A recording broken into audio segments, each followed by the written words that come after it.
stuck with me through the night was Easy Jackson. Like, he murdered his set. Why did that stick with you so much?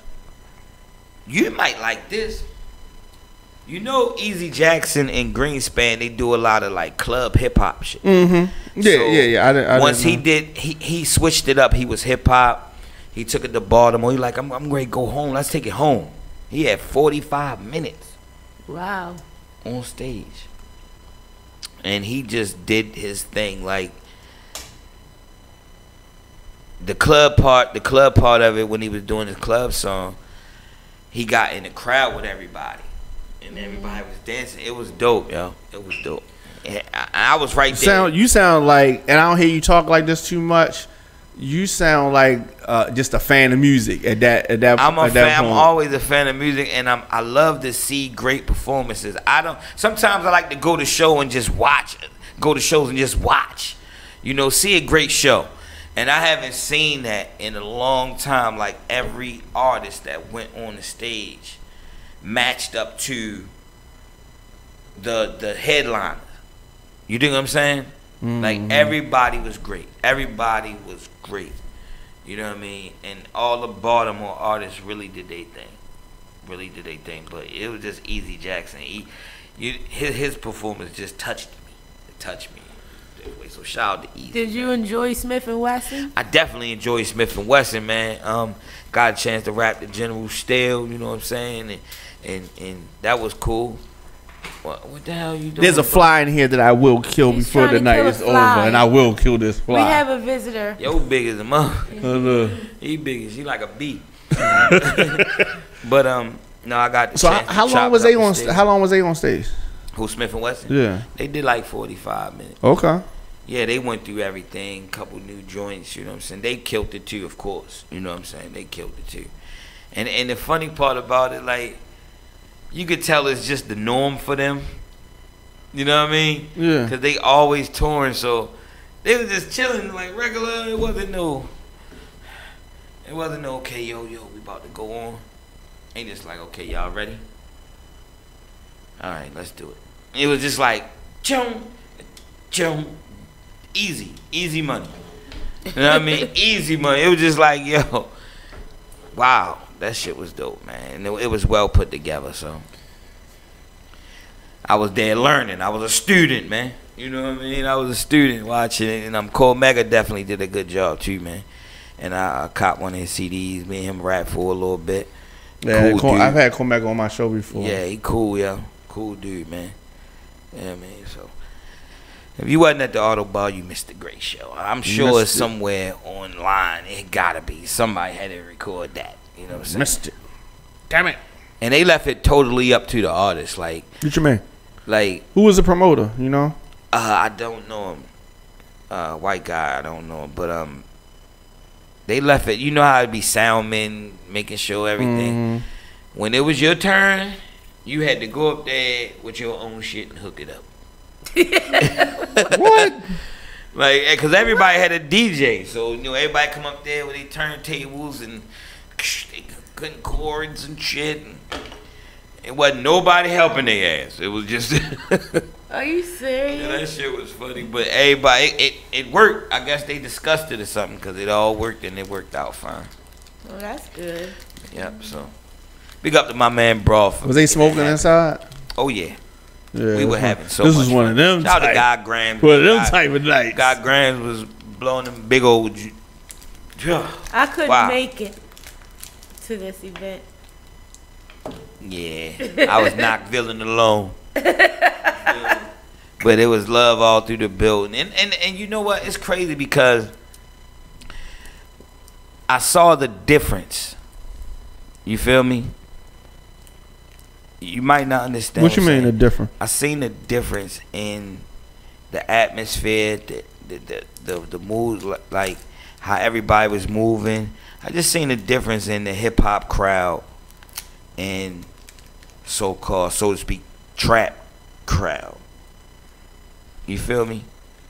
Oh, okay. Like, real talk, I seen the difference in the energy and how it was more love in the building than, you know, people just, you know how that shit be. Yeah, but, you know, we vary in the different crowds that we deal with, and the atmosphere is always different. Yeah, true. You know, depending on. It just seemed like when I go to like real underground hip hop shows, it'd be more love than anything. You know what I'm saying? Donnie, what's funny? Huh? Okay, like, so I'm laughing because so I knew this was gonna start a conversation. This is completely not. This don't have nothing to do with what y'all talking about, and what you saw me laugh, because I've been going back and forth with this guy from Chicago about Tekashi 6ix9ine for like the last couple of days, and we finally had got to a point where we was agreeing to disagree, and then Tekashi 6ix9ine is in Chicago now giving out. He's there to do a show, but was giving out food to the homeless or whatever. But while whoever's taping him on social media, he keeps throwing shots at Chief Keef, like saying y'all rappers don't do nothing for the homeless, so I'm here to do stuff. So the guy is just saying, see, your boys fucking up. It's just random. Can I get y'all opinion on this on Summer Jam? Okay, so y'all know Summer Jam was Sunday. Did y'all know that? Yeah, I did. Okay, so the headliners was Meek Mill, but Meek Mill wasn't the headliner. But the headliner was Kendrick Lamar. Okay, Chris Brown, Lil Wayne, Meek Mill. So in that order. So Kendrick Lamar closed the show in that way. So Remy Ma was also on the show on the main stage. She brought Lil Kim out. She brought Fat Joe out. Remy Ma has been there before. This is their 25th anniversary. Okay. DJ Khaled and Friends was another act. So Tekashi 6ix9ine, his issue was he felt like he should have been performing. He felt like he the hottest artist in New York, and they didn't let him in the building. Yeah, I know about all that. So me and dude been going back and forth about this, because I say that Ebro hurts Hot 97. Ebro is the reason why the Breakfast Club is kicking their ass all the time, because Ebro is whack. First, I'm just saying, Ebro is whack. Ebro was their program director since 2003. The reason why they don't play New York records, the reason why New York fell off was because Hot 97 stopped breaking New York artists. Yep. They play Atlanta artists. They play every artist. I think they play Baltimore artists before they play New York artists, because he's not from fucking New York. Now he's not. He's from California. Oh, okay. He's from Oakland. Okay, he's from Oakland. He doesn't even like the New York rappers. So we went through a period called what I call the dark years here in Baltimore. We had a program director who was not from Baltimore. His name was Victor Starr. Yeah. He fucked up Baltimore, music wise. It took us a long time. Now he's long gone. If Victor Starr was still here, there wouldn't have been no Baltimore rappers played on the radio. None of the ones that have been played in the last 10 years. He was horrible. So I'm just saying, that type of person, like if we go to Tennessee and we in charge of the music in Tennessee, we gonna play the shit we like. The average person will. Right. But if you smart, you're going to say, okay, this is what these niggas like. Okay, I'm going to play more of this. But some people say, nah, fuck that. I don't like none of that shit. That shit is whack, and you're going to change it. And so Ebro's that type of dude. And so me and this guy, his name Genghis Khan, he's from Chicago, we've been going back and forth about this. But what do you feel about New York rap? I know you're a fan of New York rap, like the East Coast kind of vibe. Should Hot 97's 25th anniversary have been headlined by West Coast rapper, West Coast singer, Philly rapper, and a New Orleans rapper? I think he probably not without having a New York rapper on there too. But I'm saying there was nobody headlining like that. So he says Tekashi 6ix9ine is internet hype. This is Ebro. It says the internet hype is whack and whatever, and just, you know what I mean. I'm sorry, but I don't like nothing that I don't like that either. But maybe he just don't like. But you do know that there's people that like it. It is people that like it. Yeah. It is people that. And just because you don't like it, it would depend on who you want in there. You know, first and foremost, who you want in there. What type of audience you trying to get in there? I think it depends on him. I guess he just ain't want no problems. He probably thought it was gonna be some trouble. Cause he been in so much lately. Like he beefing with, he goes from this person, that person beefing. And nothing never happened. But I give it to him though. He got a lot of heart though. He got a lot of heart because every place that they say he can't go, he still go back. He still go. And they say he ain't going. He Shorty was in Cali. Yeah, I don't know if he in the suburbs or wherever. But nah, he was in Cali. Huh? He was in Cali. Yeah, he was in Cali. So, I don't know. You know what I'm saying? But the boy Billy Blanco, I seen something that he checked in when they said they supposed to check in, and they said they wasn't checking in, but he checked in with some Crips before he went out there. You heard about that? Tell me about that. I think Billy Blanco, whatever his name is, from Treyway or whatever. Billy Blanco. Tripping, but he remember when they said you said Billy Blanco. Billy Uncle, not whatever his name, Billy Otto. I'm sorry, Billy Otto. I said Blanco. Otto. What? Billy Otto. That's his name, Otto. And something about, remember when they said that Tekashi couldn't go back to Cali or something? They bought him from Cali. Yeah, some random dude said that. Yeah, but it was a bunch of dudes. This nigga wasn't at the airport stopping planes from coming in. Yeah, true, but they said it in Shorty. Billy, they said they wasn't checking in, or before he come to the West Coast, he gotta check in. Tekashi 6ix9ine didn't check in. Yeah, but Tekashi was saying, no, we ain't checking in with nobody. I don't check in with nobody. But the nigga Billy Otto. Are you trying to say this is somebody from his camp? Yeah, Billy Otto was from Treyway. Yeah. Well. Yeah, he was running with Tekashi. That's why Tekashi and them cut him off. But if he cut off, then that check-in don't count.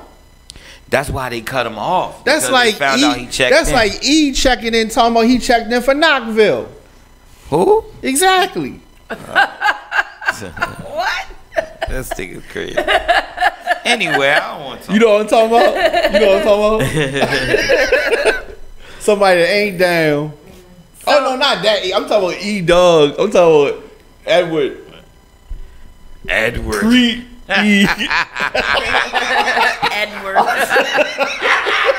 I'm talking about Edward. Oh, He shit. said Edward. Oh, man.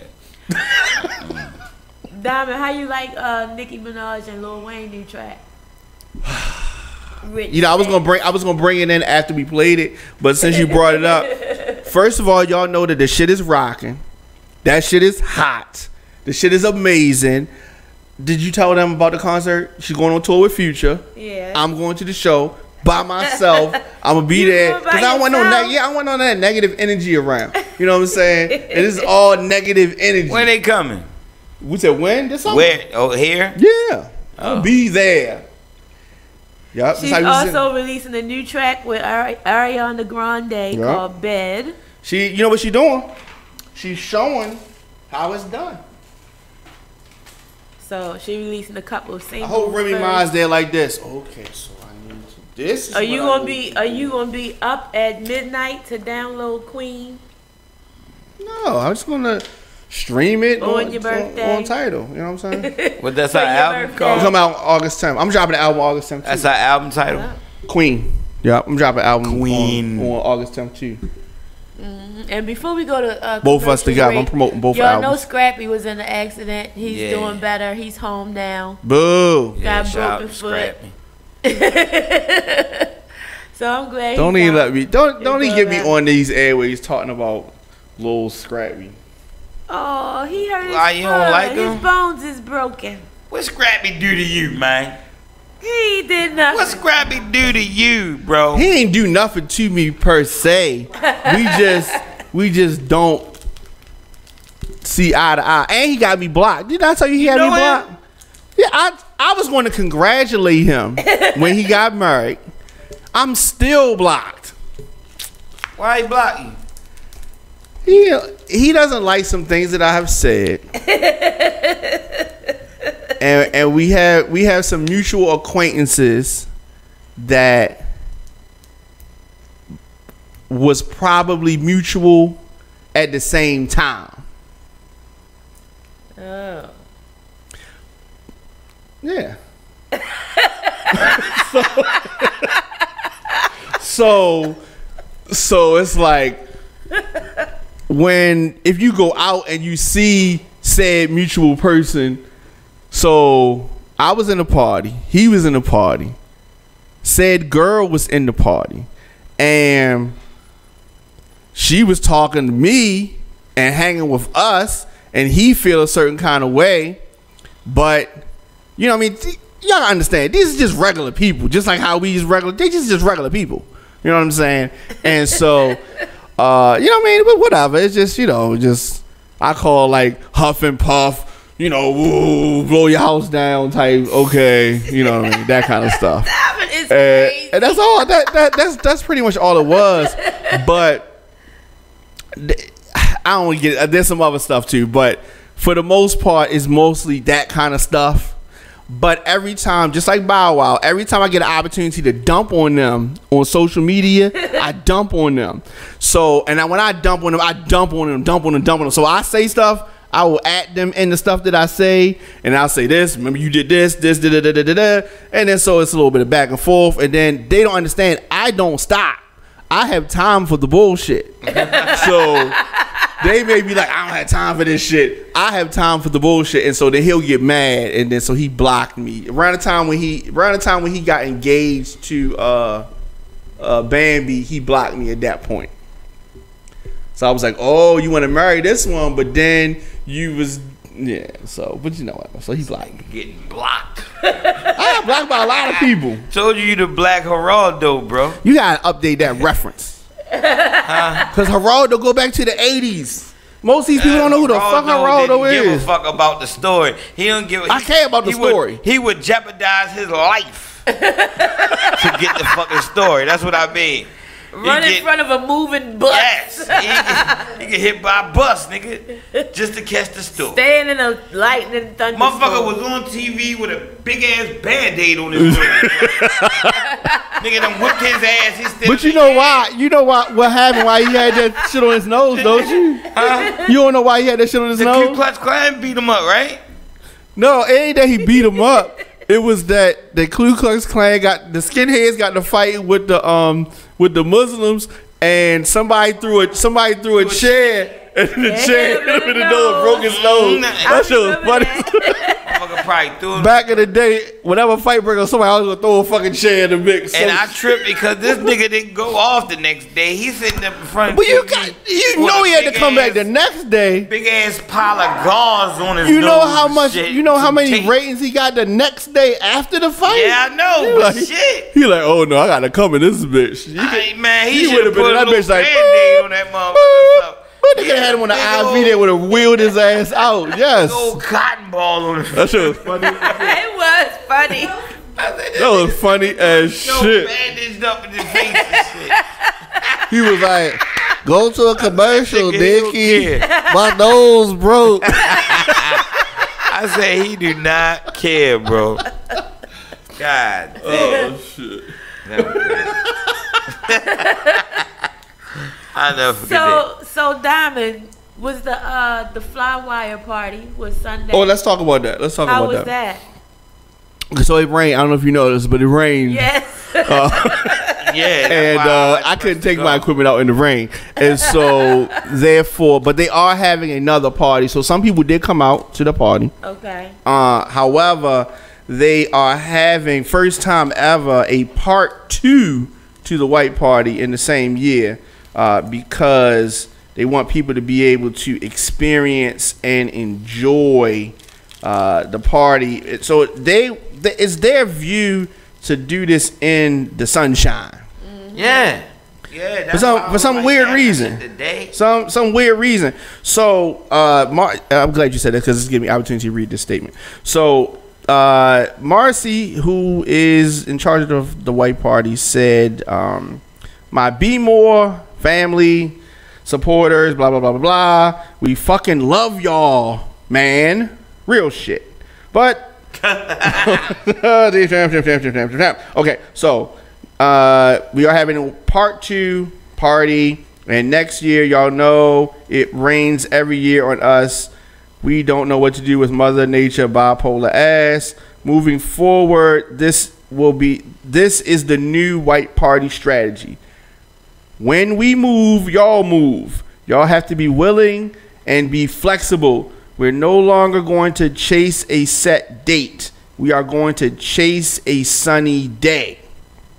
That means y'all will have exactly 5 days to get ready for the time of your life. We will tell y'all the month we're shooting for, like June or July, and whatever Sunday the weather forecast calls for sunny skies with 0 chance of rain. So 2 days prior and the day of. So no rain on the day of or 2 days prior, because we don't want the ground to be wet. Right. All right. And so we're going to make a call on the Wednesday before the party when we get an accurate weather report for the weekend. Then we will have 5 days to build a space for over 2,000 people. Yeah. So as far as the city goes, they want a 6 weeks approval process for an event over 1,500. So it's going to be tricky to do it at Drew Hill Park. We have 2 locations in mind. Middle Branch Park, whatever that is. Y'all know what Middle Branch Park? I don't know what that is. Middle Branch Park on the water. Both locations have grass, so y'all get over partying on green grass. Bottom line is, if the weather says thunderstorm possible, it is a no-go. So there are thunderstorms set for June 24th, so that date is a no-go.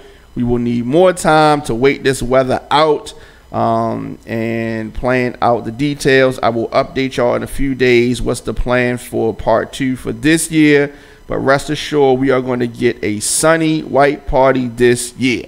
Thank you. Thank you. Thank you. That was a lot. I know it was a lot. It was a lot. Ooh. It was like a text message. It was like, that was a lot. Well, hopefully the next assigned I forgot. date And then I'm just playing. will be a better one. So up next, Said all that to say we didn't go. okay. Up next, Double XL released its 11th annual freshman issue. There's always beef over that. Yes. Pusha T addresses Drake's alleged career-ending diss track. Oh, Sorry. yeah. I'm ready to tell y'all about, what's the name? And Got the 50 song. Cent makes an announcement. So we're going to talk about all that when we come back on Real Spit Radio on RadioOnFire.com. We'll be right back. Yeah.